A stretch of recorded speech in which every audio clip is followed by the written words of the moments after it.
This morning we are going to freeze dry peppers that I have grown in our indoor garden.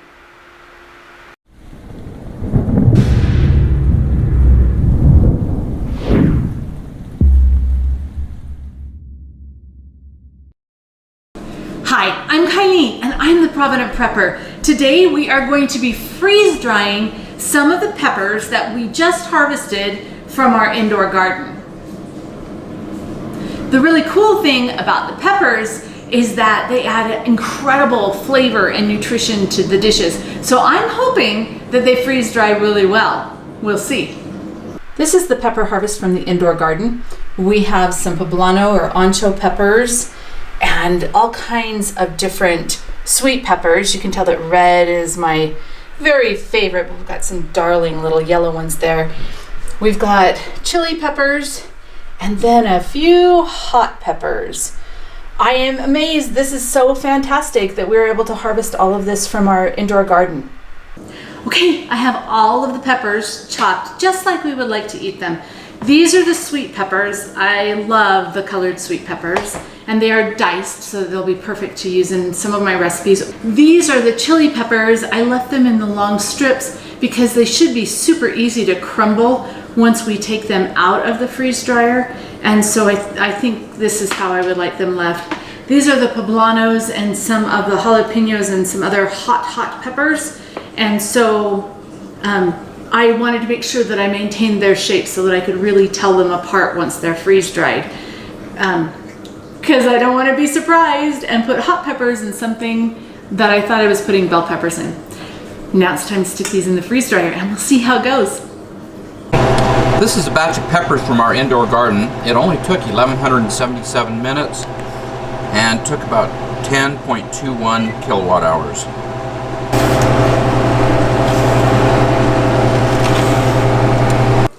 We just took the peppers out of the freeze dryer and quite frankly, they look amazing. These are the freeze-dried sweet peppers and these are chili peppers along with some poblano. And then I don't know what kind of peppers these are, but they're hot. So we're gonna package them in a couple different ways. In Mylar bags, small ones, because we would only use a small amount of peppers at a time. And in some glass jars, because especially with the hot peppers, I will take some out of the jar and then reseal it. And I could be using that same jar of hot peppers for several months. These gusseted bags also have a Ziploc on them, which can be very handy for that too. But I kind of am fond of the glass jars. Now, it's time to taste it. So are you gonna taste one of the hot peppers? You don't have to, they're really hot. Oh, this is really good. Like, now these are peppers from our indoor garden, right? And so they were really sweet to begin with, but I could really like snack on these. These are really delicious. So I'm gonna put a few in a little bowl and we'll rehydrate them. Which kind of hot pepper do you want to rehydrate? Ooh, you go for the really hot ones? Wow. Well, let's try one of these. Couple of those. That's a poblano. And I love the poblano peppers. I think ancho is another name for them, but they are a hot pepper, but they're just so full of flavor and not quite as much full of spice. And I'm a wimp. I really like the sweet stuff. But these sweet peppers are actually incredibly amazing. So let's get packaging. Okay, so we have these pretty much packaged up. Pretty cool. All of them have an oxygen absorber in it. The oxygen absorber is incredibly important when you are packaging freeze-dried foods. It really makes a huge difference. You might notice as I'm packaging this, I'm wearing a plastic glove. The oils in these peppers will seriously burn your hands, so you want to make sure on the hot peppers that you don't handle them without some kind of protection. And that's when you're cutting them too, so just be kind of careful. Okay, so we have those 4 trays full, and we have, these are pint-sized bags. So we've got 2 of the sweet peppers, and then this left over, and we are going to make some delicious potatoes with these. Normally I would say we don't want to use quite so many, but this is what we have left over and it's not quite enough to fill another bag and make the recipe, and it's too important to me that we actually make this recipe. And then these are the poblano peppers. And they always just look so pretty in the jar.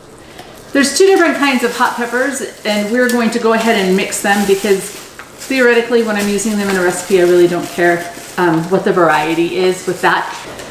These oxygen absorbers actually came in small packages of 10, so it's kind of really nice to be able to put them directly in the jar. Most of the time you'll see that we use oxygen absorbers that are a little bit larger. They're 300 cc, and I get them in a package of 100. And the reason we do that is because they're just incredibly cheap that way. And this is something that we do on a regular basis, and so we can store those. But as long as you see how Jonathan's put the extras in a jar, as long as you keep them tightly sealed in a jar, they should be just fine. All right, now it's time to taste these peppers. He's got the hot ones, and I've got the mild ones. So now they're rehydrated. Okay, they feel a little bit soggier than normal, and it could be because I just put the water in there. Okay, they are not original texture. The skin's just a little bit tough, and the inside's a little bit spongy. Try one of these.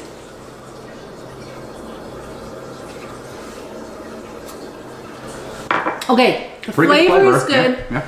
But the texture in this, not really good rehydrated. But the texture of them plain, right, dry, absolutely could be a snack food and a really healthy snack food. These gusseted bags have a Ziploc seal, which is incredibly convenient once you open the bag. However, it's not good enough for long-term storage. So we want to make sure that we seal the bag, and we are going to use an impulse sealer. The impulse sealer actually comes with the Harvest Right freeze dryer, and so it makes it super easy. However, if you don't have one of these, you can always use a flat iron, like what you do your hair with, or a household iron. The household iron we found is a little bit more clumsy. So this is a good investment if you get a freeze dryer, because it comes with it, or if you're like us and package a lot of things in Mylar bags. See the seal? It's really nice. So now it is good for long-term storage.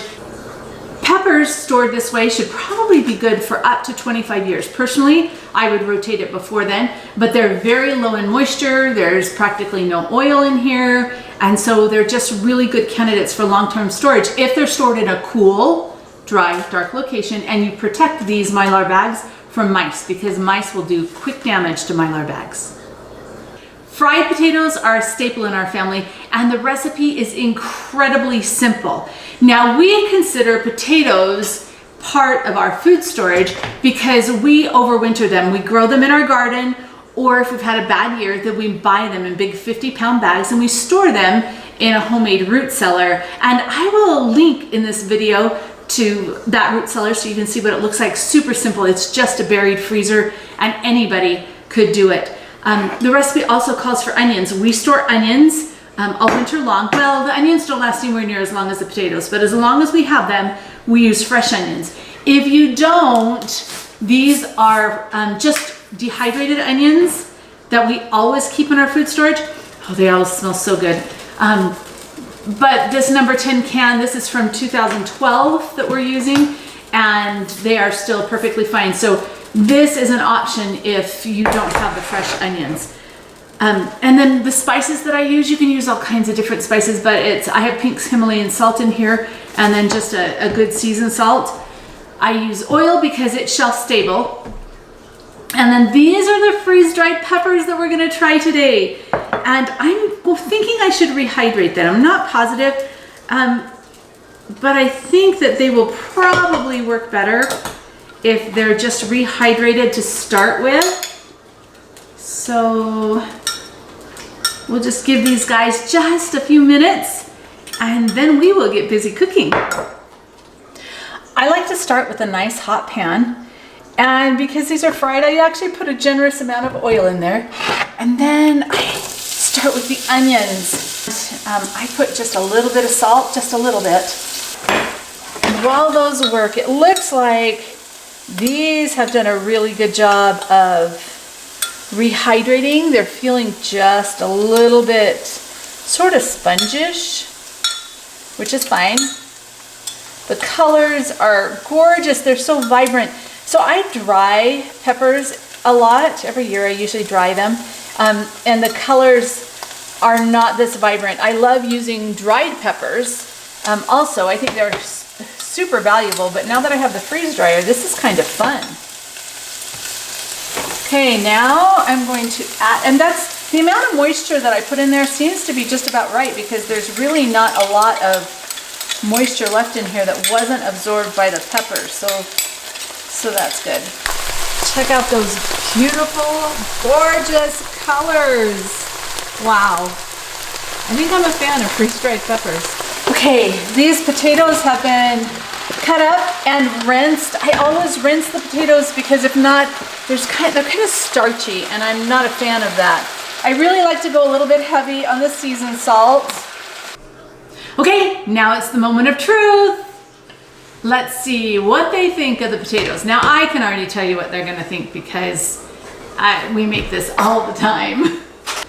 Okay, so this was made from food storage. We consider what's in our little freezer root cellar food storage. And the potatoes, it's February, right? Mid to end of February. And so the potatoes are starting to get a few bad spots and eyes on them, but they clean up really nicely to make this. And then onions from storage. And as soon as you think it's cool enough, you can eat it. Pay close attention to the way the peppers taste and the texture of the peppers. This one doesn't have any peppers, but I'll eat a pepper next time. Now, gentlemen, I need your unbiased opinion. Tell us exactly how you feel about this. Okay. And focus on the peppers. It's extremely delicious. I like the peppers. The flavor's good. The texture's pretty good. And I love the color that it adds to the food. It really makes it fun to eat. I think they're pretty delicious. So. All right. So we are really excited to be able to add some more peppers from our indoor garden to our food storage. And now for the question of the day. What is your favorite way to eat peppers? Comment below. And thanks for being part of the solution.